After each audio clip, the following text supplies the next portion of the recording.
அக்கா வீடு கோபாலபுரம். கோபாலபுரத்தில் அவங்க கூட்டு குடும்பமாக இருந்தாங்க. அக்கா அவங்க தமிழரசு இருக்காங்களா, அத்தானுடைய தம்பி. அவங்க ஒரு காலத்தில் அவங்க அழகிரி சார், அவங்க பெரியத்தான், அவங்களும் அங்கே தான் இருந்தாங்க. அதுக்கப்புறம் தான் அவங்க மதுரைக்கு போனாங்க. கலைஞர் மேலே மாடியில் இருப்பார். எங்கள் அத்தை இருப்பாங்க, அவங்க இருப்பாங்க, தயாளம்மான்னு சொல்கிற அவங்க அத்தை இருப்பாங்க. எல்லோரும் கூட்டு குடும்பமாக இருந்தாங்க. அந்த ஹாலில் தான் டிவி, பொதுவாக டிவி வச்சுருப்பாங்க. நாங்கள் எல்லோரும் சேர்ந்து ஒன்றா பார்ப்போம். உள்ளுக்குள்ளே கோபாலபுரத்தில் அந்த கடைசியில் அப்படியே நேராக போனீங்கன்னா தளபதி முதல்வரோட ரூமு. அதில் தான் அவங்க அக்கெல்லாம் உதயா, செந்தா, எல்லாமே சிந்து எல்லாருமே அந்த ரூமில் இருப்பாங்க. எனக்கு சைடில் ஒரு ரூம் ஒன்று இருக்கும். அந்த ரூமில் தான் நான் போய் படுத்துப்பேன். திரும்ப திங்கக்கிழமை காலையில் ஒன்றா சேர்ந்து நானும் உதயநிதி எல்லாம் சேர்ந்து கார் ஒன்று 211 அம்பாசடர் ப்ளூ கலர் இதெல்லாம் அப்படியே பதிஞ்சிருக்கு. கொண்டு வந்த அந்த டிரைவர் வந்து அவர் டான் பாஸ்கோவில் படித்தார். 6வது 7வது 8வது அந்த காலகட்டத்தில் அவர் படிக்கிறார். நான் சென்னை மருத்துவக் கல்லூரியில் படிக்கிறேன். அவர் கொண்டு வந்து டான் பாஸ்கோ ஸ்கூலில் இறக்கி விட்டுட்டு என்னையை கொண்டாந்து நேராக ஹாஸ்டலில் கொண்டாந்து விட்டுட்டு அவர் டிரைவர் வந்துடுவார். அதிகமாக குடும்பத்தில் உள்ள நபர்களோட அதிகமாக செலவு பண்ண மாதிரி எனக்கு தெரியல. அவர் எப்பயாவது ஒரு தடவை முக்கியமாக அவருடைய பிறந்தநாள் அப்படின்னா எல்லாருமே ஆசை வாங்குவாங்க. பொங்கல், புத்தாண்டு இந்த மாதிரி சமயங்களில் தான் எல்லாருமே அவர்கிட்ட ஆசை வாங்குவாங்க. அவர் வந்து குடும்பத்தோடு உட்காந்து பேசுகிற மாதிரி அவருக்கு நேரம் கிடையாது. உதயாவுக்கு நல்லா ஏதாவது பாட சொல்லி கொடுப்பாப்புல. நான் என் கூட ரூமுக்குள்ளே விட்டுருவாப்புல. என்னையும் ஒரு உதயாவையும் தனியாக ரூமுக்குள்ளே விட்டுருவாங்க. நான் என் கூட தான் தம்பி படுத்துருப்பாப்புல. நானும் அவரும் ஒன்றா தான் படுத்துருப்போம். என் மேலே காலத்துக்கு போட்டுட்டு நைட்டு 2 பேரும் 11 மணி வரலும் பேசுவோம். அப்பா தூங்குடா, நாளைக்கு காலையில் நீ இதுக்கு போகணும், ஸ்கூலுக்கு போகணும், தூங்குன்னு சொல்லுவேன். அவங்க வந்து நல்லா சமைப்பாங்க. அவங்க சொல்லி கொடுத்தது அதாவது பக்குவம்னா இவ்வளோ வந்து புளி கரைக்கணும், இவ்வளோ உப்பு போடணும், எப்படி தண்ணி கலக்கணும், எவ்வளோ நேரம் கொதிக்க வைக்கிது, குழம்புல நிறைய விஷயம் இருக்குங்கிறது அக்கா சொல்லி தான் தெரியும். அந்த சுவை வந்து கலைஞருக்கே ரொம்ப பிடிக்குமா. அக்கா வைக்கிற மீன் குழம்பு வந்து கலைஞருக்கே அப்படின்னா இதுக்கு மூல காரணம் யாருன்னு கேட்டிங்கன்னா எங்கள் பாட்டி. அவர் கல்யாணத்தில் நான் போட்ட மோதிரம் இன்னும் போட்டிருக்காரு. அவர் எஸ் போட்டுருவோம், வைர மோதிரம்.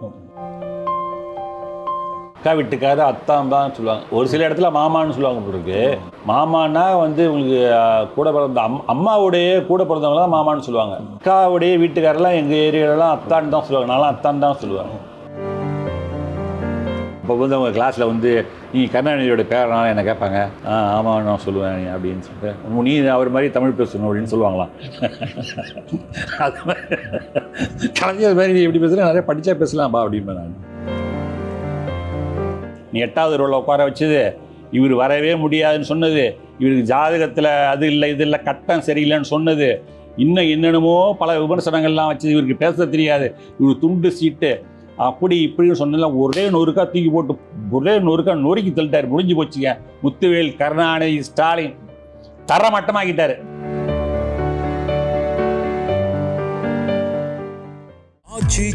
எந்த சமையலும் ருசி தேடும் ரகசியம் 20 ரூபாய். தமிழா பார்வையாளர்களுக்கு வணக்கம். மருத்துவர், இலக்கியம் மற்றும் ஆன்மீக சொற்பொழிவாளர், பட்டிமன்ற பேச்சாளர் டாக்டர் ராஜமூர்த்தி. டாக்டருக்கு இன்னொரு முகம் இருக்கிறது. தமிழக முதல்வர் மு க ஸ்டாலின் மச்சினன், துர்கா ஸ்டாலின் அவர்கள் தம்பி, உதயநிதி ஸ்டாலின் தாய்மாமா. டாக்டர் ராஜமூர்த்தி தான் இந்த சந்திக்க இருக்கிறோம். அவருடன் பேசலாம். வணக்கம் டாக்டர். வணக்கம். சமீபத்தில் நீங்கள் ரிட்டைர்மெண்ட் விழாவில் பேசும்போது வந்து உங்களுடைய 2.5 வயசுலேயே தாயை இழந்துட்டோம் அப்படிங்கிறத வந்து சொல்லியிருந்தீங்க. வந்து எப்படி அந்த துயரத்துலேருந்து நீங்கள் தாண்டி வந்தீங்க அப்படிங்கிறத சொல்லுங்கள். ஆமாங்க, அது மிகப்பெரிய ஒரு துரதிருஷ்டவசமான ஒரு நிகழ்ச்சி. அது என்னுடைய தாயார் வந்து நான் 2.5 வயது இருக்கும்போது விட்டு இறந்து விட்டார். தஞ்சை மருத்துவக் கல்லூரியில் தான் கடைசியாக கொண்டு அவங்கள சேர்த்துருக்காங்க எங்கள் அம்மாவை. எங்கள் அப்பா சொல்லி தான் எனக்கு தெரியும் இப்போது. ஏன்னா எப்படின்னு கேட்டிங்கன்னா, எனக்கு வந்துலாம் 1982 நான் சென்னை மருத்துவக் கல்லூரியில் சேர்றேன் மருத்துவ மாணவராக. அப்போல்லாம் வந்து என்ட்ரன்ஸ் எக்ஸாமினேஷன்லாம் கிடையாது, இன்டர்வியூ தான். 3 பேர் உட்காந்துருப்பாங்க, இன்டர்வியூவில் கேள்வி கேட்பாங்க. அப்புறம் +2 நம்ம வாங்கியிருக்கக்கூடிய மார்க் அடிப்படையில் தேர்ந்தெடுத்தார். அப்போ நான் மருத்துவக் கல்லூரிக்கு இன்டர்வியூக்கு எங்கள் அப்பா அழைச்சிட்டு போகிறேன். எங்கள் இன்டர்வியூ நடந்த இடம் தஞ்சாவூர் மருத்துவக் கல்லூரி. அப்போ எங்கள் அப்பா சொன்னார், அவங்க அம்மாவை கடைசியில் இங்கே தான் கொண்டு வந்து சேர்த்தோம், இங்கே தான் இறந்து போனாங்க, இறந்து போய் பணமாக தான் தூக்கிட்டு போகணும் போது எனக்கு அப்படியே ரொம்ப அப்செட் ஆகிட்டேன். ஏன்னா அப்போ எனக்கு வயசு 17, +2 முடிச்சுட்டு இன்டர்வியூக்கு போகும்போது எங்கள் அப்பா அதை எனக்கு சொல்கிறாரு. எப்படி இருக்கும் ஒரு மனைவியை நினச்சி பாருங்கள். மருத்துவராக சேர வரோம், சேர்கிறதுக்கு நம்ம தயார் பண்ணிட்டு வந்திருக்கோம். டப்புன்னு ஒரு மாதிரி ஆகிடுச்சு. எனக்கு கண்ணீர், எனக்கு அறியாமையே ஒரு மாதிரி கண்கலங்கிடுச்சு. இங்கே தான் உங்கள் அம்மா இறந்தாங்கடா, இங்கே தான் தூக்கிட்டு போனது போது உங்களுக்கு எப்படி இருக்கும். பெற்ற தாய் இல்லையா, 1000 இருந்தாலும். சரிப்பா அப்படின்னு சொல்லிட்டு அவங்க அடுத்த ஒரு 1/2 மணி நேரத்தில் மறந்துட்டேன்.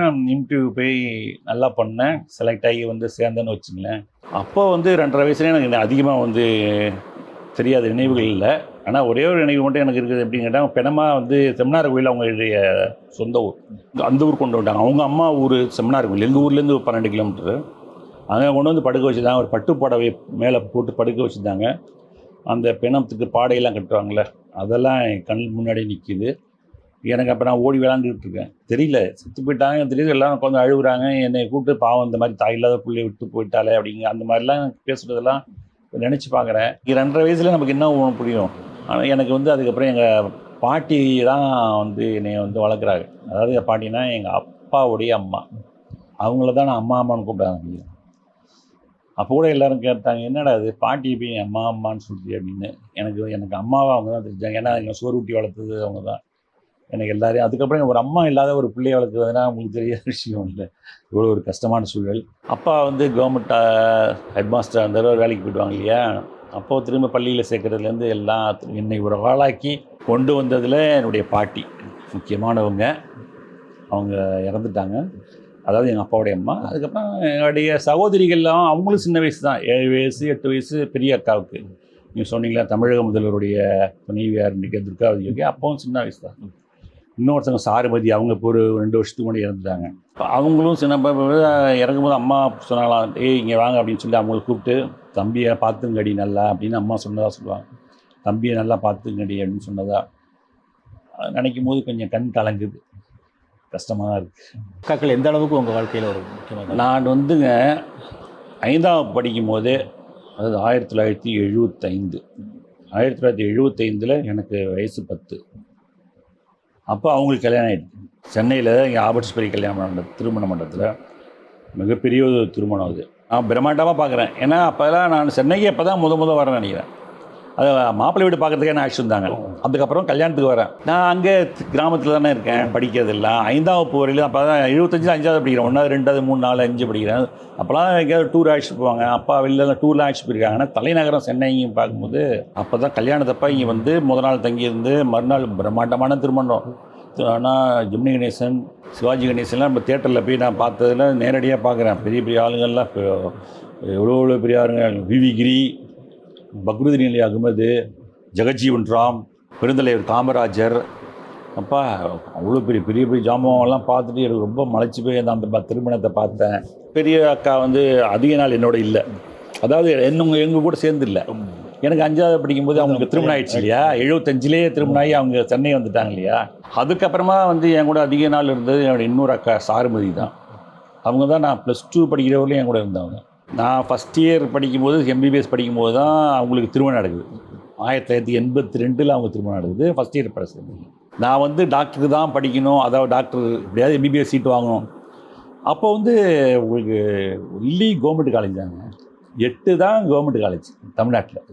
சென்னையில் 3 இருக்கும், ஸ்டான்லி, கீழ்பாக்கு, எம்எம்சி. அப்போ இதை விட்டிங்கன்னா உங்களுக்கு திருநெல்வேலி, தஞ்சாவூர், இப்படி மதுரை ஒரு 8 தான். செங்கல்பட்டு நினச்சி பாருங்கள், ஒரு 800 சீட்டு தான் தமிழ்நாட்டில். 800ல் ஒருத்தர்னா நீங்கள் வரணும் அப்படின்னா நீங்கள் எந்தளவுக்கு ஹார்ட் ஒர்க் பண்ணியிருந்தால் அது கிடைக்கும். எம்ஜிஆருடைய ஆட்சி. ஆனால் சும்மா சொல்லக்கூடாது, எம்ஜிஆர் வந்து நேர்மையாக அந்த மெரிட் லிஸ்ட்டோட அந்த 1982 அந்த சீட்டை நிறைய பேர் என் கூட அந்த பேட்சில் வந்த எல்லாருமே வந்தாங்க கடைசி. அப்படி பார்க்கும்போது என்னோட அவங்க 1975 அவங்க திருமணம் ஆகி வந்துட்டாங்கனால அவங்க வந்து என் கூட அதிகமாக அங்கே ஊரில் இல்லை, அடுத்த அக்கா தான் இருந்தாங்க. +2க்கு பிறகு நீங்கள் திரும்ப இந்த துர்கா ஸ்டாலின் அவங்க அதுக்கு வந்து +2 முடிச்சதுக்கு அப்புறமா எம்பிபிஎஸ் நான் சொன்ன மாதிரி வந்து சேர்ந்துட்டேன் சென்னை மருத்துவக் கல்லூரி. சென்னை மருத்துவக் கல்லூரியில் நான் என்னை வந்து எங்கள் அப்பா விடுதியில் தான் சேர்த்தாரு. மாணவர் விடுதி அங்கே இருக்குது, பார்க் டவுனில் இருக்குது. நீங்கள் இப்போ அது இல்லை, இடிச்சிட்டாங்க. அது உள்ள ஒரு 5 வருஷம் நான் அங்கே தான் இருந்தேன். அங்கே இருந்தாலும் என்னன்னு கேட்டிங்கன்னா, அக்கா வீடு கோபாலபுரத்தில் அவங்க கூட்டு குடும்பமாக இருந்தாங்க. அக்கா அவங்க தமிழரசு இருக்காங்க, அத்தானுடைய தம்பி. அவங்க ஒரு காலத்தில் அவங்க அழகிரி சார், அவங்க பெரியத்தான், அவங்களும் அங்கே தான் இருந்தாங்க. அதுக்கப்புறம் தான் அவங்க மதுரைக்கு போனாங்க. கலைஞர் மேலே மாடியில் இருப்பார், எங்கள் அத்தை இருப்பாங்க, அவங்க இருப்பாங்க, தயாளம்மான்னு சொல்கிற அவங்க அத்தை இருப்பாங்க. எல்லோரும் கூட்டு குடும்பமாக இருந்தாங்க. அந்த ஹாலில் தான் ஒரு டிவி, பொதுவாக டிவி வச்சுருப்பாங்க. நாங்கள் எல்லோரும் சேர்ந்து ஒன்றா பார்ப்போம். உள்ளுக்குள்ளே கோபாலபுரத்தில் அந்த கடைசியில் அப்படியே நேராக போனீங்கன்னா தளபதி முதல்வரோட ரூமு. அதில் தான் அவங்க அக்கெல்லாம் உதயா, செந்தா, எல்லாமே சிந்து எல்லாருமே அந்த ரூமில் இருப்பாங்க. எனக்கு சைடில் ஒரு ரூம் ஒன்று இருக்கும், அந்த ரூமில் தான் நான் போய் படுத்துப்பேன். எங்கள் அக்காவுக்கு வந்து என்னன்னு கேட்டிங்கன்னா, கரெக்டாக வெள்ளிக்கிழமை ஆயிடுச்சுன்னா சனி ஞாயிறு லீவு காலேஜ்னாக்கா சனிக்கிழமை அங்கே வரணும்னு எதிர்பார்ப்பேன். அதில் ரொம்ப பாசமாக இருப்பாப்புல. சில நாள் நான் போக மாட்டேன், சனிக்கிழமை போகாமல் ஹாஸ்டல்லே இருந்துக்கும் போது எனக்கு ஃபோன் வரும். அப்போல்லாம் அந்த கால் லேண்ட்லைனில் 50 பைசா போட்டு பேசுகிறது தான், நம்ம இங்கேருந்து பேசுகிறது தான். அவங்க வீட்டிலேருந்து லேண்ட்லைன்லேருந்து அந்த கால் எங்களுக்கு வரும். என் ஃப்ளோர்லேயே ரேர் பிளாக்கில் ஃபஸ்ட்டு ஃப்ளோர் 148 என்னுடைய ரூம் நம்பர்.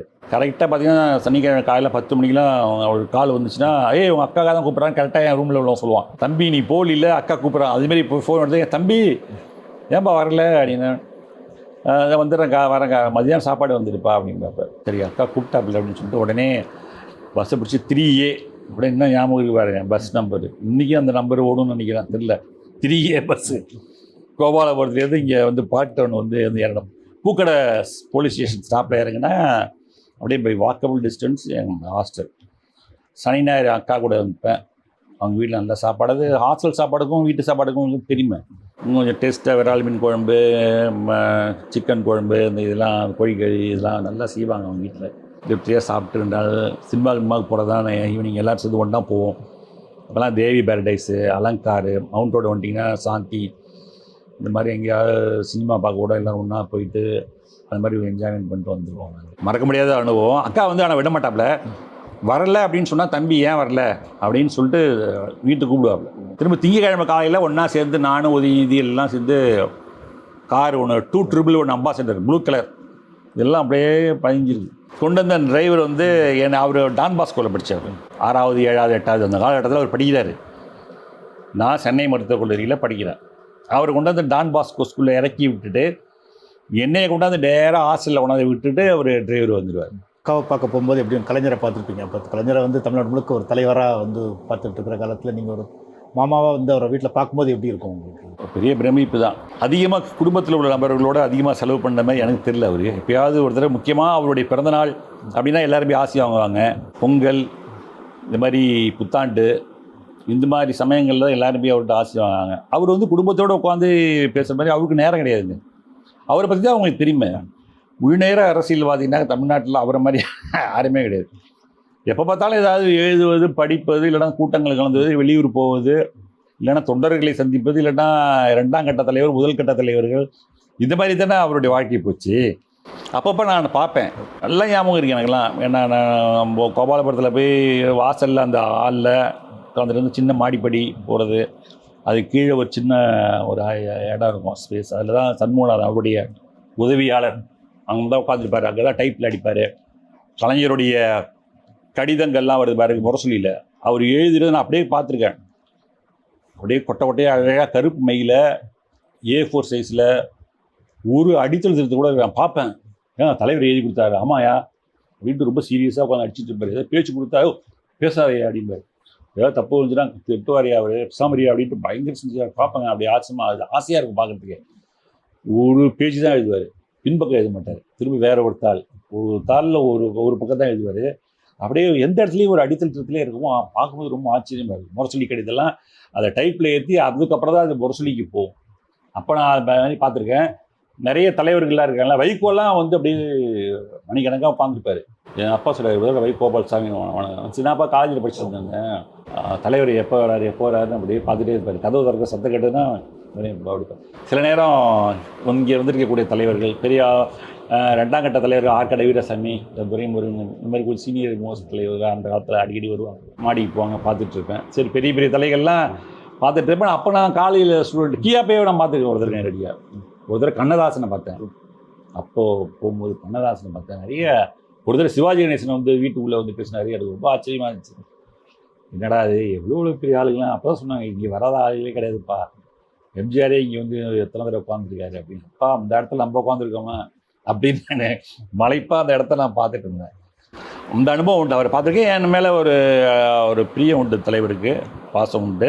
அதுக்கப்புறம் வள்ளலார் மீது எனக்கு ஈடுபாடு வந்த பிறகு தான் அவர் என் கூட கொஞ்சம் அதிகமாக பேச ஆரம்பித்தார். உங்கள் படிப்பு பற்றிலாம் விசாரிப்பாரா? எப்படி என்ன படிச்சுட்டு இருக்கீங்க, என்ன போயிட்டுருக்கு, என்ன மாதிரி? இல்லை, நான் MBBS படிக்கணும் தெரியுமா அவருக்கு. DCH கிடச்சிது எனக்கு. DCH படிச்சுட்டு இருக்கும்போது எனக்கு மேரேஜ் நடந்துச்சு. கவர்மெண்ட் சர்வீஸில் சேர்ந்துட்டேன். 1990 சேர்ந்துட்டேன். MBBS சேர்ந்தது 82 எம்ஜிஆருடைய ஆட்சி. DCH கிடைக்கும் போது ஜெயலலிதாவோட ஆட்சி. பணியில் சேரும்போதும் ஜெயலலிதாவுடைய ஆட்சி. அப்போ என்னுடைய திருமணத்தில் பேசும்போதே சொல்லிட்டாரு, தம்பி ராஜமூர்த்தி தன்னுடைய சொந்த உழைப்பால் அவருடைய முயற்சியால் அவர் எம்பிபிஎஸ் பட்டம் பெறுறார். அந்த டிசிஹெச்சும் அவர் இப்போ வாங்கினார், சீட்டு வாங்கினார். அரசு பணியிலையும் அவர் என்னுடைய தயவு. நிறைய பேர் நினச்சிட்டு இருப்பாங்களே அவங்களுக்கு என்ன அவருக்கு என்னையா கலைஞர் இருக்காரு வாங்கி கொடுத்துருவாரு, அப்படி இல்லை. அது சொல்கிறாருங்க அப்படி இன்னும் அது அப்படியே இருக்குங்க சான்று வீடியோ கலைஞர் பேசுகிறாருங்க. அப்படி தன்னுடைய உழைப்பால் முன்னுக்கு வந்தவர் தம்பி ராஜமூர்த்தி. என் சம்பந்தி அப்படி தான் சொல்லி எங்கள் அப்பாவே சொன்னார். எந்த விதமான ஒரு சிபாரிசுக்கும் வராதவர் அவங்க அப்பா. எங்கள் அப்பா சொல்கிறார், ஜெயராமன் என்னுடைய அருமை சம்பந்தி அப்படின்னு சொல்லி பாராட்டி பேசுகிறாரு கலைஞர். ஆமாம், அது அப்படியே எனக்கு ரொம்ப இன்னைக்கு நினச்சாலும் ரொம்ப சந்தோஷமாக மகிழ்ச்சியாக இருக்குது. அக்கா கேட்பாங்களா சார் உங்களோட படிப்பு விஷயங்கள் பற்றியெல்லாம் நீங்கள் வீட்டுக்கு வந்துட்டு போகும்போதெல்லாம்? இல்லை அக்கா தெரியும், ஏன்னா நான் நல்லா படிப்பேன். தம்பிகிட்ட படின்னு சொல்ல வேண்டிய அவசியம் கிடையாது. தம்பி எப்படின்னு படிச்சிருவாப்புல. என்ன சொல்லுவாப்புனா, உதயாவுக்கு நல்லா ஏதாவது பாட சொல்லி கொடுப்பாப்புல. நான் என் கூட ரூமுக்குள்ளே விட்டுருவாப்புல. என்னையும் ஒரு உதயாவையும் தனியாக ரூமுக்குள்ளே விட்டுருவாங்க. நான் என் கூட தான் தம்பி படுத்துருப்பாப்புல. நான் போயிட்டேன்னா என் கூட ஒட்டிப்பாப்புல உதயநிதி. நானும் அவரும் ஒன்றா தான் படுத்துருப்போம். என் மேலே காலை தூக்கி போட்டுட்டு நைட்டு 2 பேரும் 11 மணி வரலும் பேசுவோம். அப்பா தூங்குடா, நாளைக்கு காலை நீ இதுக்கு போகணும், ஸ்கூலுக்கு போகணும், தூங்குன்னு சொல்லுவேன். அப்புறம் போத்திட்டு தூங்குவாப்புல. அப்போ தம்பி உதயாவுக்கு அதுனா அவருக்கு ஏன் அதெல்லாம் நம்ம என்ன சொல்லிக் கொடுக்க வேண்டியிருக்கோம், அவரும் படிச்சுடுவார் அப்படின்னு சொல்லிட்டு இருப்பேன். அதனால் என் மேலே ஒரு நம்பிக்கை உண்டு. அதுமாதிரி அந்த நம்பிக்கை வீண் போகாமல் நம்மளும் கரெக்டாக ஒரு அரியர் செய்து வைக்காமல் எம்எம்சியில் பாஸ் பண்ணிவிட்டு வெளில வந்துட்டோம். ஸோ இந்த அக்காவோட சமையலில் உங்களுக்கு பிடிச்சது எது? நல்லா குழம்பு வைக்கிறது, குழம்பு ரசம் எல்லாமே நல்லா சமைக்கக்கூடியது. வீட்டிலேருந்து கற்றுக்கிட்டது எங்கள் சின்னம்மா எங்கள் பாட்டிக்கிட்டேருந்து. நான் சொன்னல எங்கள் பாட்டி எங்கள் அப்பாவோட அவங்க உள்ளபடியே அவங்க அந்த வளர்த்த விதம் அந்த மாதிரி வளர்த்தாங்க. ஒரே ஒரு சம்பவம்னு சொல்லணும் அவங்கள பற்றி. ஏன்னா அவங்க தான் எல்லாமே சொல்லி கொடுத்தது. அக்காவுக்கெல்லாம் அந்த சமையல் அந்த அம்மா கை பக்குவம்பாங்க. கிராமத்துலலாம் சட்டியில் தான் குழம்பு வைப்பாங்க. மீன் குழம்பாக இருந்தாலும் சரி, நாட்டுக்கோழி குழம்பாக இருந்தாலும் சட்டியில் வைப்பாங்க. அல்லது ஒரு துவையல் அரைச்சாலும் சரி, சின்ன ஒரு வத்த குழம்பு தான் வச்சாங்கன்னா அவ்வளோ ஒரு டேஸ்ட்டாக இருக்கும். அது மண் சட்டியில் வச்சாலும் வத்த குழம்பு வச்சா அப்போல்லாம் கறி அடுப்பு தான், விறகு அடுப்பு தானேங்க. இப்போ அதுக்கப்புறம் தானே இந்த அடுப்புலாம் இப்போ கேஸ் அடுப்பு அது எல்லாமே வந்துச்சு. அப்போல்லாம் அதெல்லாம் சமைப்பாங்க. இப்போ அந்த பாட்டி சொல்லி கொடுத்தது தான். அந்த பாட்டி எங்களை வளர்த்தது அந்த மாதிரி வளர்த்த விதம். என்ன தான் சொன்னதுன்னே 2.5 வயசில் விட்டுட்டு எங்கள் அம்மா இருந்துட்டாங்க. எனக்கு உடம்பு சரியில்லைன்னா என்னை சீர்காழி தான் தூக்கிட்டு போகணும். டாக்டரு கேப்டன் சம்பந்தன் ஒருத்தர். அவரை பற்றி ஒரு சின்ன இன்சிடென்ட் சொல்கிறேன். அவர் எப்படிப்பட்ட ஆளுன்னு. கேப்டன் சம்பந்தன் எம்பிபிஎஸ் தான். அவர் சீர்காழியில் ப்ராக்டிஸ் பண்ணுறாரு. அவர் இன்ஜெக்ஷன்லாம் போட மாட்டாருங்க, வேஸ்டி தான் கட்டியிருப்பார். ஒயிட் அண்ட் ஒயிட்டில் தான் இருப்பார். ஃபுல் அண்ட் ஒயிட் இருப்பார், சிகப்பாக இருப்பார். மிலிட்ரியில் ஒர்க் பண்ணவர். அதனால தான் கேப்டன் சம்பந்தம். மிலிட்ரியில் ரிட்டையர் ஆகிடணும், சீர்காழி வந்துட்டார். சீர்காழியில் ப்ராக்டிஸ் பண்ணிகிட்டு இருக்கும்போது அவர் எம்ஜிஆர் ஒரு நாடகம் போடுறாரு. இந்த நாடகம் பேர் எதுவும் தெரியல மாதிரி சீர்காழியில் நடக்குது ஒரு நாடகம்.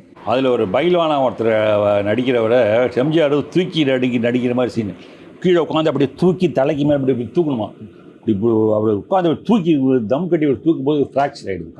காலில் முட்டிக்கிட்டே ஃப்ராக்சர் ஆகிடுது எம்ஜிஆர் சீர்காழியில். இந்த நாடகத்தை அப்போயே ஃப்ராக்சர் ஆகணும், உடனே எல்லோரும் இதாகிடுறாங்க. ஆஹா ஃப்ராக்சர் ஆகிட்டோன்னா ஒரே அதோட நாடகம் அதோட ஸ்டாப்டு. உடனே என்ன பண்ணுறான், யார் டாக்டர் அப்படின்னாக்கா உடனே சொல்கிறாங்க சம்பந்தன் ஒருத்தர் இருக்கார், கேப்டன் சம்பந்தம் மிலிட்ரியில் இருந்தார். அவர்கிட்ட கொண்டு போகணுன்னு அவர்கிட்ட கொண்டு போயிடறாங்க எம்ஜிஆரை. அவர் ஃபஸ்ட் எய்டு பண்ணுறாங்க. சார் சம்பந்தன் டாக்டர் சார் எம்ஜிஆருக்கு ஃபஸ்ட் எய்ட் பண்ணுறாரு. ஃபஸ்ட் எய்டு பண்ணி அப்படியே கொண்டு போங்க சென்னையோட, அங்கே போய் பார்த்துக்கணும். அதுக்கப்புறம் இங்கே நடராஜன்ட்ட இங்கே பெரிய ஆர்த்தோட ஸ்பெஷலிஸ்ட் அவர்கிட்ட கொண்டு வந்தோடனே, யார் இதை பண்ணது, இந்த போட்டது ஸ்கின்ட் இது யார் போட்டதுன்னு சீர்காழியில் டாக்டர் சம்பந்தன் ஒண்டர்ஃபுல்லாக போட்டிருக்காருயா, அட்டகாசமாக போட்டிருக்காரு. அதனால் காம்ப்ளிகேஷன் வராமல் ஆயிடுச்சு, நல்ல வேலை அப்படின்னோடனே எம்ஜிஆருக்கு அப்படியா திரும்ப அந்த சம்பந்தத்துக்கு ஒரு ஃபியட் காரை வாங்கி கொடுத்துருக்காரு எம்ஜிஆர். நான் சொன்ன ரொம்ப ஆச்சரியப்பட்டேன். அது ஒரு புத்தகத்தில் கூட எழுதியிருக்காங்க. அந்த மாதிரி ஒரு திறமையான ஒரு டாக்டர்கிட்டே நான் கொண்டு போவாங்க. ஏன்னா ஊசி போட மாட்டார், எனக்கு ரொம்ப பிடிக்குங்கிறாங்க. அப்போல்லாம் திருவன்காட்டிலேருந்து சீர்காழிக்கு பஸ்ஸெல்லாம் 2.5 மணி நேரம் 3 மணி நேரத்துக்கு ஒரு பஸ் தாங்க போகும். எனக்கு ஒரு நல்ல ஒரு மே மாதத்தில் உச்சி வெயில் அடிக்கிற நேரத்தில் எனக்கு பயங்கரமான ஜுரம் எனக்கு என்னை ஒரு 10-11 மணிக்கு மேலே என்னை சீர்காழி கூப்பிட்டு போகிறது எங்கள் பாட்டி ஆட்சி பஸ்ஸில் ஏற்றிட்டு போகும்போது சீர்காழிலேருந்து ஒரு 2.5-3 கிலோமீட்டர் முன்னாடி சூரக்காடுன்னு ஒரு இடம் இருக்குங்க, ஒரு பெரிய ரோடு. அங்கே பிரேக் டவுன் ஆகிடுச்சு. பஸ்ஸு பிரேக் டவுன் ஆச்சுன்னா அவ்வளோதான், எல்லாம் இறங்குங்க, பஸ்ஸு எப்போ திரும்பி போகணுன்னு தெரியாதுன்ட்டார் கண்டக்டர். அவ்வளோதான், திரும்ப எப்போ பஸ் வருது இன்னும் 2-3 மணி நேரம் வெயிட் பண்ணுறது. பாட்டி என்னை தூக்கிக்கிட்டு அந்த வெயிலில் நினச்சி பாருங்கள் நடக்குதுங்க, நடந்துக்கிட்டே இருக்குது. என்கிட்ட முடியல, அதால் பாவம் அப்பா ராஜா கொஞ்ச நேரம் இறங்கி நடந்து வாப்பா, காலில் ஒரு செருப்பு ஒன்று போட்டு வச்சுருக்கு, அது மாட்டிக்கிட்டு வாப்பா, கொஞ்ச நேரம் வாப்பா, நான் அங்கே தூக்கிட்டு அதெல்லாம் முடியாது முடியாது, தூக்குன்னு அழுகுறேன். பாவம் அப்புறம் இந்த இந்த அடுப்புலேருந்து இந்த அடுப்பை மாற்றி தூக்குது, ஒரு புளி மரத்தின் இடையில கொஞ்சம் நேரம் உட்காந்துருக்கு, திரும்ப தூக்குது. ரொம்ப பாவம் கஷ்டமாக போச்சு. திரும்பி ஒரு திண்ணையில் ஒரு தென்பாதி தாண்டி போகும்போது ஒரு வீட்டு திண்ணையில் கொஞ்சம் நேரம் உட்காந்துருக்கு. எல்லாம் விட இன்னும் மனக்கல்ல நிற்கிதுங்க. எப்படிங்க நம்ம அந்த மாதிரி ஆளாக்கி அவங்களாம் இல்லை, அன்றைக்கி நம்ம வீடு இல்லைங்க. தூக்கிட்டு அவங்க அந்த சம்பந்தம் டாக்டர் வீட்டு அவங்க ஒரு வீட்டு திண்ணையில் அந்த கிளினிக் வாசலில் பெஞ்சு ஒன்று போட்டுருவாங்க. அதில் போய் கொஞ்சம் நேரம் உட்காந்து அது வேர்த்து ஊற்றுது. அப்படியே கொஞ்சம் நேரம் வேறு அடகு மூச்சு அடையும் உட்காந்து அப்படியே உட்காந்து அதுக்கப்புறம் உள்ளே தூக்கிட்டு போய் அவர்கிட்ட சொல்லுது, தாயில்லாத பிள்ளை படுப்படுத்திச்சு, அங்கே பஸ்ஸு இதாகி போச்சு, அங்கேயும் தூக்கிட்டு வரணும்னு அவரே டாக்டர் ரொம்ப ஆச்சரியப்பட்டார். அப்படியாப்பா அப்படியே ஐயோட பாவமே அப்படின்னு பரிதாபப்பட்டார். நினச்சி பாருங்கள், அந்த மாதிரியான ஒரு பாட்டி எங்களுக்கு கிடைச்சது. உள்ளபடி ஆண்டவன் அதான் ஒரு வாசல் மூடினால் மறுவாசல் திறப்பான்னு சொல்லுவாங்களே கடவுள். என்னுடைய அன்னையை பெற்ற தாயை பறித்து கொண்டாலும் எனக்கு இன்னொரு தாயாக என்னுடைய பாட்டி எனக்கு எங்கள் சிஸ்டர்ஸ் எல்லாருக்கும் அவங்க கிடைச்சது முன்னாடி. அவங்க ஒரு தெய்வம். அதனால தான் என்னுடைய ரிட்டையர்மெண்ட் ஃபங்க்ஷனில் கூட எடுத்தோன்னே அவங்களுக்கு தான் முதல்ல ஒரு நன்றி சொல்லி இந்த நிகழ்ச்சி கூட நான் இன்றைக்கி சொன்னேன். இதை நினச்சி பாருங்கள். இப்படி அதை சொல்லுவாப்பில், உன்னை தூக்கி வச்சு இடுப்பில், ஏன்னா இடுப்பை விட்டு நான் கீழே இறங்க மாட்டான், இடுப்பே தெரிஞ்சு போச்சுன்னு அடிக்கடி சொல்லிகிட்டே இருக்கும் அந்த பாட்டி. அவங்க நல்லா சமைப்பாங்க. அவங்க சொல்லி கொடுத்தது அக்காவுக்கு. அப்போ பக்குவம்னா இவ்வளோ புளி கரைக்கணும், இவ்வளோ உப்பு போடணும், எப்படி தண்ணி கலக்கணும், எவ்வளோ நேரம் கொதிக்க வைக்கிது, குழம்புல நிறைய விஷயம் இருக்குங்கிறது அக்காவுக்கு தான் தெரியும். அதை எடுத்து ஊற்றி சாப்பிடும்போது அந்த சுவை இருக்குல்ல, அந்த சுவை கலைஞருக்கே ரொம்ப பிடிக்குமா. அக்கா வைக்கிற மீன் குழம்பு கலைஞருக்கே ரொம்ப பிடிக்கும்னா இதுக்கு மூல காரணம் யாருன்னு கேட்டிங்கன்னா எங்கள் பாட்டி. கிராமத்தில் உள்ளவங்க சமைக்கக்கூடிய சமையல் அந்த மாதிரி எல்லாமே, எல்லா சமையலுமே உங்களுக்கு இட்லி சுடுறதுலேருந்து இட்லிக்கு அரைக்கக்கூடிய சட்னியாக இருந்தாலும், சாம்பாராக இருந்தாலும், வத்த குழம்பாக இருந்தாலும், எந்த குழம்பாக இருந்தாலும், ரசமாக இருந்தாலும், எதுவாக இருந்தாலும் வைக்கக்கூடிய சமையல் மிக மிக அற்புதமாக இருக்கும். இன்றைக்கி வரையிலும் அக்கா வீட்டில் சமையல்காரவங்க நிறைய வேலை செய்கிறாங்க. இருந்தாலும் கூட உங்களுடைய மேற்பார்வை கரெக்டாக இருக்கணும். போய் எடுத்து பாப்பாப்பில் டேஸ்ட் பண்ணி பார்ப்போம், நாக்கில் ஊற்றி பார்த்துட்டு இதில் இன்னும் கொஞ்சம் இது சேர்த்துக்கோ, இன்னும் கொஞ்சம் புளியை கச்சிக்கோ, இல்லைன்னா இன்னும் கொஞ்சம் போட்டுக்கோ, இல்லைன்னா எலுமிச்சம்பழம் சாரப்பிரி, ஏதாவது ஒரு ஐடியா கொடுத்துட்டு வந்துடுவாப்புல. அந்த குழம்பு அந்த பர்ஃபெக்ட்டுன்னு சொல்லுவாங்கள்ல, அந்த பர்ஃபெக்டாக இருந்தால் தான் அக்காவுக்கு பிடிக்கும். அதுக்கு எண்ணெயும் இருக்கக்கூடாது, எண்ணெய் இல்லாமல் இருக்கக்கூடாது, எல்லாமே ஒரு அளவாக இருக்கணும், உடம்புக்கு கெடுதலும் பண்ணக்கூடாது. அந்த மாதிரி இன்றைக்கி தமிழக முதல்வரை, இன்றைக்கி அவருக்கு 72 வயசு நினைக்கிறேன், இன்றைக்கி ஒரு ஆரோக்கியமாக நல்லா இருக்கிறாருன்னா அவருக்கு தேவையான உணவை அவருக்கு பிடித்த மாதிரி, அவருக்கு மட்டும் இல்லை எல்லாருக்கும் பிடித்த மாதிரி தருவதில் எங்கள் அக்காவுடைய சமையல் சொல்லிட்டேன். கடைக்குட்டி பையங்கிறப்ப அப்படி அக்காவுக்கு கூட சின்ன வயசில் குறும்புகள் பண்ணி அக்காங்கள்ட்ட அடி வாங்கின அனுபவங்கள்லாம் இருக்கும். அந்த மாதிரி இருக்கா? இல்லை, அவங்கள்ட்ட நான் அடி வாங்கினேன், நான் தான் அவங்கள அடிப்பேன். ஏன்னா நம்ம ஒரே பையன் செல்லப்பில், எனக்கு தங்கச்சி ஒன்று இருக்காது பாவம். அதுக்கு இப்போ எங்கள் அப்பா இப்போ 2வது கல்யாணம். ஏன்னா ஒரு அம்மா இறந்ததுக்கு அப்புறமா அவங்களுக்கு ஒருத்தவங்க துணை வேணும். நாங்கள்லாம் வேறு 3 பேர் இருக்கோங்கிறதுனால ஒரு அவங்க சின்னம்மா ஒருத்தவங்க இருக்காங்க. அவங்களுக்கு ஒரு பொண்ணு பிறந்த ஜெயந்தி அவங்க பேர். அது நான் தான் மிரட்டுவேன், உருட்டுவேன், இல்லை நான் தான் அடிப்பேன், உடம்பு காலை பிடிச்சி விட்டு, கையை பிடிச்சி விட்டு, அழுத்து விட்டுன்னு சொல்லிட்டு ராஜபோகம் வாழ்ந்துட்டு இருப்பேன். அக்காலாம் தான் அப்போ போயிட்டாப்லையே. அதுக்கப்புறம் ஜெயந்தி என் கூட இருந்தப்போ நம்ம சாரம்பதியும் நான் மிரட்டிகிட்டு இருப்பேன், நான் சொன்னதான் கேட்கணும் அப்படின்னு. சாரம்பதி என் மேலே நான் என்ன தான் திட்டினாலும், நம்ம சண்டை போட்டுக்கிட்டாலும் என் மேலே தம்பின்னு ஒரு பாசமாக இருப்பாப்ல சாரம்பதி. ஜெயந்தி அண்ணன்னு சொல்லிட்டு இன்றைக்கி வரலும் என் மேலே ஒரு பாசம் அந்த மாதிரி நாங்கள் ஏதோ ஒரு கூட்டு பறவைங்கிற மாதிரி ஒன்றா வாழ்ந்திருக்கோம், ஒன்றா இருந்திருக்கிறோம். உள்ளபடியே மறக்க முடியாத ஒரு சகோதர பாசம். ஒரே பையன், அதனால் என் மேலே ஒரு பாசம் அப்படின்னு நினைக்கிறேன். அடுத்தது அதான் நல்லா பார்த்துக்கணும், தாய் இல்லாத விட்டு போன பிள்ளை நல்லா பார்த்துக்கணும் அப்படிங்கிறத எல்லாருக்கும் இருக்கும்ல. அந்த மாதிரி பாசம், அன்பு, அவ்வளோதான். சின்ன சின்ன சண்டைகள் தான் வரப்போகுது வீட்டில். நல்ல படிப்பேன் நான் அப்படிங்கிறதுனால என்னை பிடிக்கும் அவங்களுக்கு. சின்னக்கா சாரவதி ஓரளவுக்கு நல்லா படிப்பாப்புல, பெரியக்கா சுமாராக தான் படிப்பாப்புல. ஆனால் அவங்க +2 +2லாம் கிடையாது, அப்போது SSLC தான். SSLC முடிஞ்ச உடனே அவங்க கல்யாணம் ஆகிடுச்சு. 75 அவங்க முடிக்கிறாங்க SSLC முடித்த அந்த வருஷமே அவங்களுக்கு மேரேஜ் ஆகிடுச்சு, முடித்தாங்க. ஒன்றா விளையாண்டுட்டோம். நல்ல குடும்பம், திருவன்காட்டில் நல்லதொரு குடும்பங்கிற மாதிரி, பல்கலைக்கழகம் மாதிரி. எங்கள் அப்பா ஒரு தலைமை ஆசிரியர், அவர் கண்டிப்பு இல்லாத எங்களெல்லாம் வளர்த்தார், அன்பை காட்டி வளர்த்தார். ஒரு ஃப்ரெண்டு மாதிரி தான் எங்கள் அப்பா எனக்கு. ஒரு நிலையில் வந்து அவர் வந்து தோளுக்கு மேலே வளர்ந்துட்டா நண்பனாக பாவிக்குன்னு சொல்கிறாங்களே, அது வந்து எங்கள் அப்பா என்னை வளர்த்த விதம் அந்த மாதிரி தான், ஃப்ரெண்ட்ஷிப் மாதிரி தான்.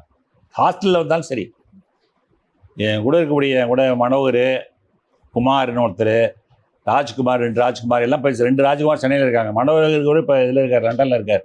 குமார்னு ஒருத்தர், அவர் யூஎஸ்ஏயில் இருக்கார். எல்லோரும் எங்கள் அப்பா வந்துட்டாருன்னா, சார் வந்துடுவாங்க, ராஜமூர்த்தி அப்பா வந்திருக்காரா, டே ராஜமூர்த்தி அப்பா வந்திருக்காருன்னு சொல்லிட்டு எல்லா கூடயும் ஜாலியாக வெத்தலை பாக்கு போட்டு எப்போதுமே ஒரு ஜாலியான டைப்பு அப்பா. ஃப்ரெண்ட்ஷிப்பாக ரொம்ப ஃப்ரெண்ட்லியாக பேசுவார். அந்த மாதிரி எந்த அளவுக்கு ஃப்ரெண்ட்ஷிப்னு கேட்டிங்கன்னா, ஒரு தடவை சனி ஞாயிறு நாங்கள் சீட் ஆடிட்டு இருக்கோம். அப்பப்போ ஹாஸ்டலில் சீட்டு விளையாடுவாங்க, ரம்மி 320 பாயிண்ட்டுக்கு எழுதுவோம், விளையாடுவோம். ஏன்னா எங்கள் வீட்டில் விளையாடுறதுனால அவங்க வீட்லேயும் தெரியும் போல குழந்தை ரம்மி விளையாட தெரியும். ஒரு ரம்மி, ஒரு செகண்ட் ரம்மி, ட்ரிப்ளேட் உங்களுக்கு தெரியும், 13 கார்டு. ஒரு நாள் சனிக்கிழமை இது மாதிரி ஈவினிங் அக்கா வீட்டுக்கு போகாமல் சாயங்காலம் 4:30 மணி இருக்கும். என் ரூம் 148ல் சீட் ஆடிட்டு இருக்கோம். ஒரு 6-7 பேர் உட்காந்து, குருமூர்த்தி, நான், ராஜ்குமார், இது மாதிரி உட்காந்து ஆடிட்டு இருக்கோம். இந்த மாதிரி கதவை சாத்திட்டு உள்ளே ஆடிட்டு இருக்கோம். 2 கட்டிலும் ஓடுறது தூக்கி போட்டு. அப்போ வந்து கதவை டக்கு டக்குன்னு சத்துக்கு எவனோ வந்திருக்கான் பிறகு ஆட்டத்துக்காக வந்து விளையாடுறதுக்காக நம்ம ஆளுங்க ஹாஸ்டலில் இருந்தவன்ட்டு எவன்டா அப்படின்னு சொல்லிட்டு கதவை திறக்கிறவங்க எங்கள் அப்பா நிற்கிறாரு வெயிட்டு பார்த்துட்டு வைக்கிறாரு. பயலோட பயந்து போயிட்டான், சீட்டு தான் போட்டுருக்கான். ஆவட்டு மூட்டான். அப்போ பார்த்துட்டாரு அவரு, அமைதி உட்காரு ஒன்று கலைக்க நீ பாட்டு ஆடு அப்படின்ட்டு உட்காந்துட்டார். சைடில் உட்காந்துட்டாரு. எல்லாம் அப்படியே மாறி நெளிகிறானுங்க. என்னப்பா ஏன் எது யோசனை பண்ணுங்க, விளையாடுங்க, எதுனா பாயிண்ட் என்ன, எது ஹையஸ்ட் பாயிண்ட்டு என்ன, ஏதோ பாயிண்ட்ஸ் வரும், நான் சேர்த்துக்கிறேன், எவ்வளோ வேணும், எது உண்டா அப்படின்னாரு. உண்டு 10 ரூபா. இந்த பயிலோ 10 ரூபாய்க்கு வந்து ஆடிட்டு இருக்கானுங்களா, காசு வச்சு சம்பாதிக்கிற வயசு கிடையாது. வீட்டிலேருந்து காசு அனுப்பி தான் படிச்சுட்டு இருக்கோம். தப்பு தான் அது. ஆனால் அதெல்லாம் ஒன்றுமே சொல்லாமல் ஜாலியாக வந்து அவர் இப்போ ஹையஸ்ட் பாயிண்ட் வந்து ஜாயின் பண்ணி விளையாண்டுட்டு திரும்பி போகும்போது நான் அவர் போகிறோம். அவரை ஏற்றி விடுறதுக்கு போகிறேன். கீழே காரில் அக்கா வீடு காராக வந்து ஏற்றி விடுறதுன்னு சொல்கிறாரு. விளையாட்டுலாம் இருக்க வேண்டியதுதான்ப்பா, கேளிக்கை இது வேடிக்கைலாம் தேவைதான், ஆனால் படிப்பில் கோட்டை விட்டுறக்கூடாதுன்னு ஒரு வார்த்தை சொன்னாருங்க. அது பாருங்கள் எப்படிப்பட்ட ஒரு இது பாருங்கள். ஒன்றும் திட்டவே இல்லைங்க அவர். இதெல்லாம் வேணும்தான்ப்பா, வேண்டான்னு சொல்லலை, ஜாலியாக இருக்க வேண்டியதுதான். அதே நேரத்தில் படிப்புலேயும் கவனம் இருக்கணும்னு ஒரு வார்த்தை சொன்னாருங்க. அதுதான் என்னை வந்து எப்பா இந்த மாதிரி ஒரு அப்பா நம்ம கிடச்சிருக்காருக்கும் போது நம்ம அவரெல்லாம் ஏமாற்றிடக்கூடாதுன்னு மேலே வந்தோங்க. அந்த மாதிரி தாங்க இருக்கணும் பெற்றோர்கள். இன்றைக்கி எல்லாரும் பெற்றோர்களுக்கும் நான் இது வழியாக சொல்லிக்கிறது விரும்புகிறது அதுதான். நீங்கள் வந்து ரொம்ப கண்டிப்பு அது இதுன்னு போனீங்கன்னா அவன் வேறு மாதிரி போயிடுவான். போயா ஒன்றால் முடிஞ்சதை பாரியான்னு சொல்கிற அளவுக்கு நீங்கள் சில பிள்ளைங்க வந்துட்டானுங்க. ஆனால் எங்கள் அப்பா வந்து தெரிஞ்சது அது சைக்காலஜிம்பாங்களே, சூப்பர். எப்படி ஒரு மனுஷனை பக்குவப்படுத்தி கொண்டு வரணுங்கிறதுல பெரிய மனுஷன். அது உள்ளபடி பெரிய மனுஷன்னா அதுதான் பெரிய மனுஷன். இது மாதிரி வீட்டில் வந்து சகோதரிகளோட விளையாட்டுகள் என்ன? இல்லை வீட்டில் சகோதரிக்கெலாம் விளையாட தெரியாது. எங்கள் வீட்டுக்கு போனோன்னா எங்கள் வீட்டில் வேறு என்ன விளையாட்டுகள் விளையாடுவீங்க? ஏதாவது விளையாடுவீங்களா? முதல்வர் இருக்காருல, நீங்கள் முதல்வரே எங்கள் வீட்டுக்கு வந்தாங்கன்னா சீட்டு விளையாடுறது ஒரு கோஷ்டி கொஞ்சம் திருவாங்கூரில் வீட்டுக்கு சீட்டு விளையாடுவோம். 100 ரூபா நாக்கோட்டு, அதிகபட்சம் 100 ரூபா நாக்கோட்டு. அந்த காலத்துலலாம் இந்த 82, 83, 84 தான் சீட்டாட்டத்தில் இந்த நாக்கோட்டு 320 பாயிண்ட்டுக்கு வரும். நம்ம முதல்வர் வந்தாங்கன்னா அதான் போகுது. நாகையா சோழன், திருச்சியில் பரணிதரன், இவங்கெல்லாம் அவருடைய க்ளோஸ் ஃப்ரெண்ட்ஸ் இல்லை அந்த லிஸ்ட்டு. EAP சிவாஜி இங்கே இருக்கார், முன்னாடி திருவள்ளூர் மாவட்ட செயலாளர், இவங்கெல்லாம் ஒரு செட்டு, நிறைய ஒரு செட்டு ஃப்ரெண்ட்ஸுங்கெல்லாம் அவங்க வருவாங்க. உங்களை வீட்டுக்கு வெற்றி கொண்டாலாம் என் கல்யாணத்தப்பெல்லாம் வெற்றி கொண்டாலாம் இருக்காது. சீட்டாட்டம் ஒஸ்டி ஆடுவாங்க. அது ஒரு நல்ல டைம் பாஸ், ஏன் ரிலாக்ஸ்டாக இருக்கும் சீட்டாடுறது. அண்ணாவுக்கே ரொம்ப சீட்டாட்டம் ரொம்ப பிடிக்கும். அண்ணாவே சொல்லியிருக்காரு, எனக்கு சீட்டாட்டம் ரொம்ப பிடிக்கும். அது வேற அப்படின்னு கேரம் விளையாடுறதும் சீட்டை விளையாடுறதும் அண்ணாவுக்கு பிடிக்கிற மாதிரி. நானும் விளையாண்டுட்டு இருப்பேன். நேற்று கூட ஃபுல்லாக இப்போ ரிட்டைர்மெண்ட் ஆகிட்டுல எனக்கு டைம் பாஸிங்னா இப்போ ஃப்ரீயாக இருக்கும். நேற்று பேர் ஒரு 4 ஆட்டம் போட்டு தான் வந்தேன். அது ஒரு மைண்டு ரிலாக்ஸ்டான ஒரு ஆட்டம், சீட்டாட்டம். ரொம்ப அதிகமாக இப்போ வச்சு ஆட்டது கிடையாது. 500 ரூபா அப்படி வச்சு ஆடிடும். இந்த மாதிரி ஆடுவோம், அங்கேயே ஆடுவோம். அவங்களுக்கு அக்காவுக்குலாம் ஆட தெரியாது. நான் கேட்குறது வந்து அக்காக்களோட சீட்டாட்டம் மாதிரி இல்லாமல் வேறு ஏதாவது என்ன விளையாட்டுகள் அவங்களாம் கிராமத்தில் விளையாட்டெல்லாம் அவங்க விளையாடுவாங்க. அந்த காலத்தில் வந்து அக்காலாம் படிக்கும் ஸ்கூலில் படிக்கும்போது ஸ்கூலில் விளையாடுற விளையாட்டு, பால் விளையாடுறது, இங்கே வந்துட்டாக்கா அப்படி செல்லி விளையாடுறது, இந்த மாதிரி கிராமத்தில் ஓடி பிடிச்சி விளையாடுறது, இந்த மாதிரி நொண்டி அடித்து விளையாடுறது, கிராமத்தில் விளையாடுற விளையாட்டுலாம் அவங்க நிறைய விளையாடுவாங்க. அதில் எல்லாம் எந்த குறையுமே கிடையாது. கிராமத்து விளையாட்டு அற்புதம். அதுவும் எங்கள் கோயிலுக்கெல்லாம் போயிட்டோம்னா ஆலமரத்தில் விழுது பிடிச்சிட்டு ஆடுறது, உங்களுக்கு கறி நாள்னு சொல்ல பொங்கலில் 4வது நாள் வந்துட்டோம்னா போய் ஆடுறது, கடற்கரைக்கு போகிறது. நிறைய தோழிகள்லாம் அந்த கிராமத்தில் தெருவே வந்து இது மாதிரி கூட்டாஞ்சோறாக்குறது. கிராமத்து வாழ்க்கை விளையாண்டவங்க தான் அவங்க எல்லாருமே. மறக்க முடியாத லைஃப். குடும்பத்தில் மூத்தவங்க வந்து ஆரம்பத்துலேருந்து இன்னைக்கு வரைக்கும் குடும்பத்தில் அவங்களோட பங்கு என்ன அப்படின்னு? இப்போ என்னுடைய அம்மா இல்லாத ஸ்தானத்தில் அவங்க தான் இருக்கிறாங்க, அப்படி தான் நான் வச்சுக்கிறேன். அவங்களை பார்க்குறதே என்னுடைய அம்மா மாதிரி தான் பார்க்குறேன். ஏன்னா பாட்டி, நான் வளர்த்த பாட்டி இல்லை, சின்னமாக இருக்காங்க. சின்னமாவுக்கு அடுத்து அவங்க வயசில் மூத்தவங்க. அடுத்து இந்த குடும்பத்தில் வந்து முதல் எங்களுடைய இதில் வழிகாட்டினாக்கா என்னுடைய அக்கா, பெரியக்கா தான். பெரியக்கா வந்து நாங்கள் வந்து என்னுடைய அம்மா ஸ்தானத்தில் வச்சுருக்கிறேன். அதனால் என்றைக்கும் அவங்களுக்கு வந்து கொடுக்கக்கூடிய மரியாதை. என்னோடய வயசில் வேறு மூத்தவங்க இல்லையா, இப்போ 65, 66 வயசு இருக்காங்க. என்னோட 6 வயசு அப்படியே அவங்க மூத்தவங்க. அப்படிங்கிறதுனால அவங்க மேலே என்றைக்கும் அந்த மரியாதை உண்டு, அன்பு உண்டு, பாசம் உண்டு, எல்லாமே உண்டு. என் மீதும் அவங்களுக்கு வந்து அந்த பாசம், அன்பு எல்லாம் என்றைக்கும் உண்டு. அது மாதிரி அவங்க வீட்டுக்காரர் வந்து அதான் குடும்பத்தோட மூத்த மாப்பிள்ளைன்னா அவருக்கு தானே நம்ம வந்து நம்ம அப்பாவுடைய ஸ்தானத்தில் இப்போ எனக்கு யார் இருக்கா? என்னுடைய அப்பா ஸ்தானத்தில் அவர் தான் இருக்கிறார். 50வது பொன் விழா வந்தார். திருமணமாகி 50 வருஷம் பார்த்தேன். அவர் கல்யாணத்தில் நான் போட்ட மோதிரம் இன்னும் போட்டிருக்காரு. அவர் இன்னும் போட்டுருவோம், வைர மோதிரம் நான் போட்டேன். அப்போ அது இப்போ ஃபோட்டோலாம் ஊரில் இருக்குது. பிளாக் அண்ட் ஒயிட்டு தான் இப்போ ஃபோட்டோ, கலர் ஃபோட்டோலாம் கிடையாது. அதை இன்னும் போட்டிருக்காரு. நம்ம அன்னைக்கு ஒன்று போடணும் அன்பால் அப்படின்னு சொல்லிட்டு ஒரு மோதிரம் ஒன்று எடுத்துகிட்டு போய், அத்தான் இதை நான் போடணும் அப்படின்னேன். போடலாமே என்ன, அந்த கையில் பார்த்தா போட்டுதாங்க, இதில் போட்டுப்பா நீ அங்கே அப்பா அண்ணா அப்போ போட்டதே 50 வருஷமாக போட்டிருக்கேன் பாருன்னாரு. ரொம்ப மனசு ரொம்ப மகிழ்ச்சியாக இருந்துச்சு. அப்புறம் இந்த இந்த இந்த கையில் போட்டுன்னு சொல்லிட்டு காமிச்சார். அப்புறம் அந்த விரலில் நான் போட்டுவிட்டேன், மகிழ்ச்சியாக இருந்துச்சு. அந்த மாதிரி அவரும் வந்து அந்த மாதமாக இருப்பார். என் கல்யாணத்துக்கு அவர் தான் வரவேற்புரையார். திருமணத்துக்கு வந்து கலைஞர் தலைமை வரவேற்புரை இன்றைய முதல்வர் தான், என்னுடைய அத்தான் தான் வரவேற்புரை. எங்கள் வீட்டு திருமணம் எல்லாத்துலேயுமே அவங்க தான். எங்கள் சாருமதியோட கல்யாணத்துக்கு தான் தலைவரோட தலைமையில் தான் கல்யாணம் நடக்குது. ஜெயந்தியோட கல்யாணமும் கலைஞரோட தலைமையில் தான் கல்யாணம் நடக்குது. அதனால் மறக்க முடியாத நிகழ்வுகள். அப்போ அந்த விழாக்கள்லாம் யார் முக்கியமான நபர்கள்னால் அவங்க தான் இருக்க முடியும். ஏன்னா குடும்பத்தோட மூத்த மாப்பிள்ளை இல்லையா, மூத்த மாப்பிள்ளைக்கு தானே ஒரு குடும்பத்தில் வந்து அவங்க, அதுக்கப்புறம் தானே மற்றவங்களும் வருவாங்க.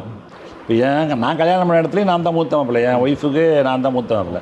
எனக்கு அப்புறம் 4 பேர் 3 பேர் வந்தாங்க. ஆனால் பொதுவாக அந்த மாதிரி அரசியல் இருக்கும்போது இப்போ கலைஞரை பற்றி கூட முதல்வர் சொல்லுவார், வந்து தலைவர் தான் கூப்பிடுவார். வந்து நீங்கள் முதல்வரை எப்படி கூப்பிடுவீங்க? நான் அவர் அத்தான் தான், அத்தான் தான். எங்கள் ஊரில் அப்படி தான் பழகும்.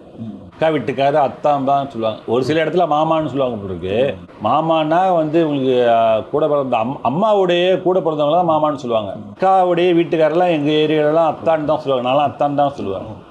அதுக்கப்புறம் எங்கள் சார்பதி கல்யாணம் ஆனதா இவர் பெரியத்தான், அவர் சின்னத்தான் அடிப்போம். அப்படி தான் சொல்லுவாங்க எங்கள் ஊரில். அத்தான் தான் நாங்களாம் சொல்கிறது. இப்போவும் அப்படி தான் சொல்லுவோம், அத்தான் தான் சொல்லுவோம்.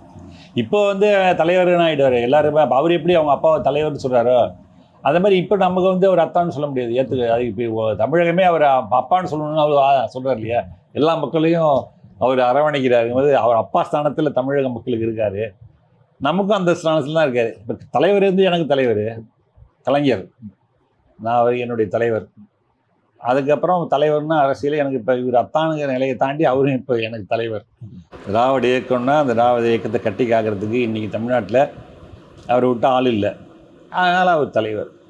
ஆனால் உதயநிதி நான் தலைவர்னு சொல்ல முடியாது. நான் வளர்த்த தம்பி அவர் பின்னாடி தலைவராக வருவார். நல்லா இருக்கணும்னு அந்த நிலையில் நான் பார்க்க முடியும். அத்தனோட உங்களோட உறவை நீங்கள் எப்படி வர்ணிப்பீங்க? வந்து நிறைய கூட்டங்கள் போகும்போது நான் போயிருக்கேங்க.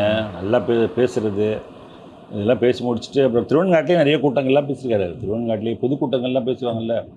இவர் பரிதியில் எழுதி வைகோ இவங்களோட சேர்ந்து பேசும்போது நளின நடராஜன், அந்த காலத்தில் நளின நடராஜன், தீப்பதி ஆறுமுகம், வெற்றி கொண்டான் சேர்ந்து பேசும்போது மு.க. ஸ்டாலின் அப்படின்னு சொல்லி இளைஞர் அணியுடைய முக்கிய பொறுப்பில் இருக்கும்போது தான் நிறைய கூட்டம் இருந்தாலும். இப்போ வெளியில் பேசி முடிச்சுட்டு வந்து நைட்லாம் சாப்பிட்டுட்டு இருக்கும்போது கேட்பாப்பில் பேச்சு எப்படி இருந்துச்சுன்னு சொல்லுவேன். பேச்சு இது மாதிரி இருந்துச்சு, அந்த இடத்துல என்னென்ன பேசுனீங்க, இதெல்லாம் நல்லா இருக்குன்னு எடுத்துக்காட்டி பேசும்போது உள்வாங்கிப்பார். அவர் எப்படி பேசுனதுங்கிறத அந்த விமர்சனத்தை வந்து சாதாரணமாக கேட்டு உள்வாங்கிப்பார். அதில் ரொம்ப ஆர்வமாக இருப்பார். நீங்கள் நல்லா பேசுகிறாரு, பக்குவம் வந்துருச்சுல கொஞ்சம் கொஞ்சமாக. சித்திரமும் கைப்பழக்கம், சிந்தமும் நாப்பழக்கம், பேச பேச பேச பேச மேடை பேச்சு. இப்போ நானே ஒரு மேடை பேச்சாளர் தானே, அதனால் நான் பேசுகிறதையும் அவர் ரசிப்பார், அவர் பேசுகிறதையும் நாங்கள் ரசிப்போம். நான் பேசுகிறது கலைஞரையும் ரசிச்சிருக்காரு, கலைஞரை பேசுகிறத நான் ரசிப்பேன். ஒரு மேடையில் எங்கள் இதில் வந்து எங்கள் ஜெயந்தியோட கல்யாணத்துக்கு போய் அவர் கொஞ்ச கீழே அவர் கல்யாணத்தில் நான் வள்ளலாரை பற்றி பேசுகிறேன். அந்த கல்யாணத்தில் நான் பேசி முடிச்சோன்னே தம்பி ராஜமூர்த்தி இங்கே வள்ளலாரை பற்றி இவங்க அருமையாக பேசினார் அப்படின்னு சொல்லிட்டு அவர் வள்ளலாரை பற்றி கலைஞர் பேசினார். பேசி முடிச்சுட்டு அப்படியே அந்த காஃபி எது கொண்டாந்து கொடுக்குறாங்க. குடிச்சிட்டு திரும்பி என்னை கூப்பிட்டாரு, எப்படியா நீ வள்ளலாரை பேசுனிய? ஆமாம் ஐயா நான் பேசினேன் எப்படி அப்படின்னாரு. எப்படி ஆனந்தமாக இருந்துச்சு. எப்படி வேறுங்க ஒருத்தர், சே எவ்வளோ பெரிய தலைவர், நம்மளுக்கு என்னையா விட்டு எப்படி பேசினாருன்னாரு, அல்ல தலைவர் பேசினார்ல, நான் பேசுனது எப்படின்னு சொன்னாரியா அப்படின்னு. அதுதாங்க அவர் எதை பற்றி வேணாலும் பேசக்கூடிய ஒரு ஆற்றல்னா அது ஒரு பெற்ற அறிவு, படிப்பறிவு, புத்தக அறிவு, கலைஞர்த்த. அது மாதிரி உங்கள்கிட்ட பேச்சு பற்றி இன்றைய முதல்வர் எதுவும் சொல்லியிருக்காரா? நல்லா பேசணும்னு சொல்லுவார், ரசிப்பார், கேட்பார். சின்ன வயசில் அத்தானா ஒரு சின்ன பையனாக வந்து பார்க்குறீங்க. அந்த அன்னையிலேருந்து இன்றைக்கி ஒரு படிப்படியாக வயந்து இன்றைக்கி ஒரு அரசியல் ஒரு உயர்ந்த கட்டத்துக்கு வர்றது வரைக்கும் நீங்கள் பார்த்துருக்கீங்க.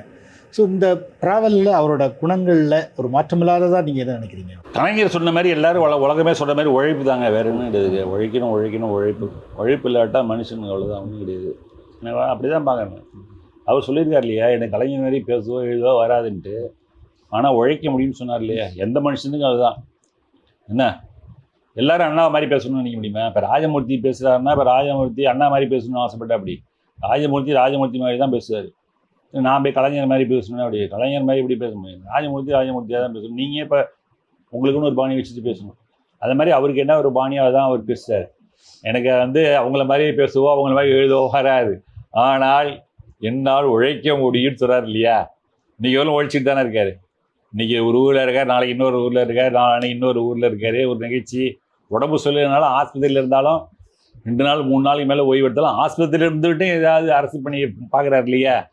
அந்த பாடம் வந்து அவங்க அப்பாட்டேருந்து கற்றுக்கிட்டாருன்னு வச்சுக்கலாம். அல்லது யாராவது முன்னாடி உள்ள உழைப்பாளிகளில் பெரியார் மாதிரி உழைச்சவங்க அவங்கள எந்த தலைவருக்கு. அண்ணாவும் ஒரு பெரிய உழைப்புனா அந்த பாரம்பரியத்தில் கலைஞர், அதுக்கு அடுத்தது இப்போ நம்மளுடைய முதல்வர்னா அந்த உழைப்பு அதுதான். அடுத்தது தோல்வி பற்றியோ அதை பற்றியோ கவலைப்படாமல் உனக்கான வாய்ப்பு வரும் வரை காத்திருக்கக்கூடியது. அதுதான் இப்போ நான் அறிமுகப்படுத்துகிறேன். அதாவது சொல்கிறேன், நான் அன்புமணிக்கே சொல்கிறது அதுதான். அன்புமணி எனக்கு ஜூனியர் 3 வருஷம். அதனால் என்னை பார்த்தா தலைவான்னு அப்போவே காலேஜில் சொல்லுவேன், ஹாஸ்டலில். அந்த அன்புமணிக்கு நான் சொல்ல பொறுமையாக இருக்கணும்பா, அதான் நான் சொல்கிறேன். அவசரப்படக்கூடாது. நான் சொன்னதுன்னா ஏற்றுப்பாப்பில் அன்புமணி. ஏன்னா அவரோட நான் 3 வருஷம் சீனியர்கிறதுனால எனக்கு நல்லா தெரியும். ஹாஸ்டலில் நான் ரேகிங் பண்ணியிருக்கேன். நம்ம தலைவர் இன்றைக்கி முதல்வர் வந்து எப்படி அவங்க அப்பாட்ட பொறுமையாக இருந்தாரோ, எப்போ அவர் கிடைச்சது தலைவர் பதவி எப்போ வரார்? அவர் மறைந்த பிறகு திமுகவுடைய பொதுக்குழு சேர்ந்து அவர் தேர்ந்தெடுக்குது. 2018 வர நினைக்கிறார். திராவிட முன்னேற்ற கழகத்தினுடைய தலைவராக இன்றைய முதல்வர் எப்போது வருகிறார்? தன்னுடைய தந்தையார் மறைந்த பிறகு. அதுக்கு முன்னாடி எப்போ என்ட்ரி ஆகிறார் அரசியலில்? ஒரு நீண்ட வருஷம், எத்தனை வருஷமாக அவர் இருந்திருக்கிறாரு. அவர் அவனுடைய தந்தையாருக்கு பின்னாடி நிழலாகவே இருந்தார் இல்லையா. அந்த பொறுமையை தான் சொல்ல வர, அந்த காத்திருப்பு. ஏங்க 2016 ஜெயலலிதா பதவியாக இருக்கிறாங்க. நீங்கள் அந்த படத்தெல்லாம் பார்த்துருப்பீங்க. பதவியேற்பு விழாவுக்கு இவருக்கு அழைப்புதழ் வருது.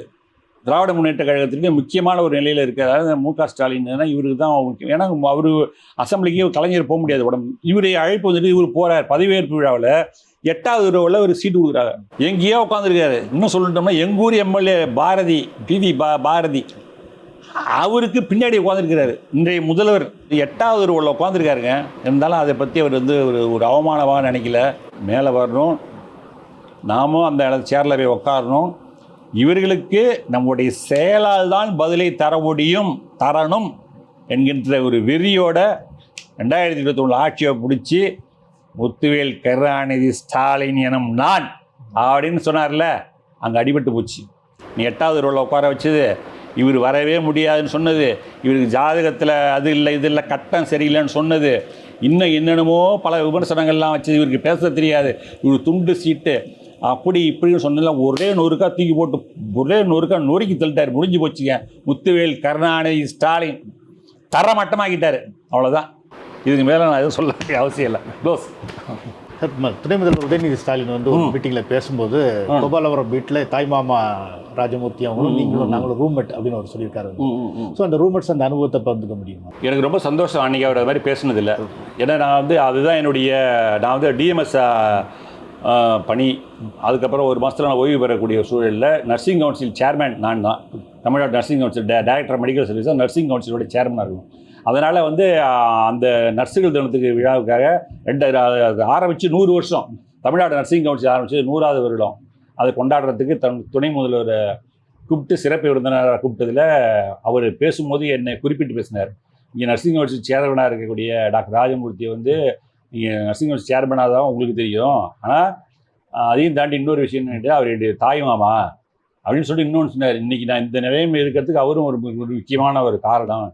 அவர் வந்து நானும் ஒரே ரூம்மேட்டாக இருந்தோம் அப்படின்னு சொல்லிட்டு என்னை பற்றி பேசும்போது எனக்கு வந்து சந்தோஷமாக இருந்துச்சு. எப்படி வந்து எங்கள் அப்பா எனக்கு ஃப்ரெண்ட்ஷிப்பாக இருந்தார் அப்படின்னு, அதே மாதிரி தான் எனக்கு அவருக்கும் வயசு வித்தியாசங்கள் இருந்தாலும் நிறைய இருந்தாலும் ஃப்ரெண்ட்லியாக இருப்போம். அவரும் நானும் சீட்டாடி இருக்கோம். நான் படிக்கிற போது தான் நான் அடிமை இல்லை திரைப்படங்க மறக்க முடியாது. 1984 வந்திருக்கோம். ரஜினிகாந்த் நடித்தது. எக்மோரில் ஆல்பர்ட் தியேட்டரில் அந்த படம் போடுது. இவர் ரஜினிகாந்தோட ரசிகர். அப்போல்லாம் அவர் பள்ளிக்கூடத்தில் படிக்கும்போது, இப்போ 7வது 8வது படிச்சுட்டு இருக்கும்போது இந்த நான் அடிமை இல்லை படம் வரும்போது படம் பார்க்கணுன்னு என்னென்னா அக்கா டிக்கெட்லாம் எடுத்து கொடுத்துட்டாப்ல. எடுத்தோன்னே மார்னிங் ஷோவில் போகிறோம். இவர் அழைச்சிட்டு போகிறேன். நாங்கள் 2 பேருக்கு 2 டிக்கெட்டு. டிரைவர் கொண்டாந்து விட்டுட்டு வந்துட்டார். திரும்பி வந்து படம் ஓடும்போது ஆக்சிடென்ட்டு. முதல் நாள் தான் உங்களுக்கு தெரியுமே ரசிகர்கள் வந்து என்ன ஒரே சவுண்டை போட்டு ஊம்பானுங்களே. நான் வேறு அந்த தம்பி அழைச்சிட்டு போய் உட்கார வச்சுட்டு ஒரு சேரில் அப்படி உட்காந்துருக்கிறேன். அவன் முன்னாடி இருக்கிறோம். ஒன்றும் ஒரே சவுண்டு வேணாம், ஏறிக்கிறான் உயிரான என்னடா அது, ஐயோ நான் இன்றைக்கி வந்து பெரிய தப்புன்ட்டமே, ஐயோ பெரிய இடத்து பிள்ளைய மாய்ச்சி வந்து எப்படா திரும்பி இடையில போக முடியாது. அந்த மாதிரியே ஒரு சூழல் நான் மாட்டிக்கிட்டவன் எப்படா அவரை பாதுகாத்து கொண்டு போகிறதுன்ட்டு ரொம்ப கஷ்டப்பட்டு தாங்க அந்த கொண்டு வந்தேன். இன்டர்வல் விடும்போது எனக்கு வந்து பாப்கார்ன்ட்டாப்ல. ஐயோ பாப்கார்னை வாங்க போகிறேன். விட்டு போகிறது பயமாக இருக்குது. இவ்வளோ அவனுக்கு ஒரே வெறியோட இருக்கான ரசிகர்கள். சின்ன பையன் என் கூட வாப்பா இங்கே உட்காராதன்னு சொல்லிட்டு கையோடு அழைச்சிட்டு போயிட்டு பாப்கார்னில் அந்த இதில் கூட்டத்தில் இருந்து வாங்கிட்டு வந்து பிடிச்சி கொடுத்து உட்கார வச்சு பத்திரமா திரும்பி கொண்டு வந்து வீடு சேர்க்குறவரை நம்ம கொஞ்சம் கஷ்டமாக இருந்துச்சுன்னு வச்சுங்களேன். அது மாதிரி நிறைய திரைப்படங்கள் ஊருக்கு வந்தாலும் சரி, திருவங்காடு தேட்டரில் சினிமா பார்த்துருக்கோம். எங்கள் ஊர் தேட்டர்லாம் இங்கே உள்ளது மாதிரிலாம் இருக்காது. அது தெரியும் கிராமத்தில். ஆனால் டூரிங் டாக்கீஸ்லாம் கிடையாது. ஆஸ்பெஸ்டாக சீட் போட்டிருக்கோம். அங்கெல்லாம் சினிமா பார்த்துருக்கோம். மாயத்துக்கு அழைச்சிட்டு போயிருக்கேன். பஸ்ஸில் அழைச்சிட்டு போய் 4 ஜாலியாக பார்த்துருக்கோம். சில நேரம் காரில் போயிருக்கோம். கல்லூரியில் படிக்கும்போது ஜாலியாக ஒன்றா சேர்ந்து பழகும். நிறைய விஷயங்கள் ஜாலியாக பேசுவோம். அவர் ஸ்கூலில் நடந்ததெல்லாம் சொல்லுவார். அவங்க ஸ்கூலில் தான் விஸ்வநாதன் ஆனந்தெல்லாம் படித்தான். அந்த கதையெல்லாம் யார் முக்கியமான ஆளுங்கள்லாம் சொல்லுவார். சிலம்பரசன் இவங்கெல்லாம் அங்கே தான் படித்தாங்க. நிறைய விஷயங்கள்லாம் சொல்லுவார். அப்போல்லாம் அந்த விஜய் இருக்கார்ல, தாவேக்கா, இந்த மாதிரி சந்திரசேகரோடைய பையன், இந்த மாதிரி கதைகள்லாம் என்கிட்ட நிறைய விஷயங்கள் சொல்லுவார். என் கிளாஸில் இவங்கெல்லாம் படிச்சுட்டு இருக்காங்க மாமா அப்படின்னு. பாரதிராஜா பையன் கூட அங்கே தான் படிச்சு ஏதோ நிறைய பேர் முக்கியமான ஆளுங்கள்லாம் சொல்லுவார். நான் அப்போ வந்து அவங்க கிளாஸில் வந்து நீ கருணாநிதியோட பேரனாலும் என்னை கேட்பாங்க. ஆமாம் நான் சொல்லுவேன் அப்படின்னு சொல்லிட்டு, நீ அவர் மாதிரி தமிழ் பேசணும் அப்படின்னு சொல்லுவாங்களாம். அது மாதிரி கலைஞர் மாதிரி நீ எப்படி பேசுகிறேன், நிறைய படித்தா பேசலாம்ப்பா அப்படின்னு. அது மாதிரி நிறைய விஷயங்கள் சொல்லுவார். ஜாலியாக ஃப்ரெண்ட்ஷிப் ஜாலியாக பேசி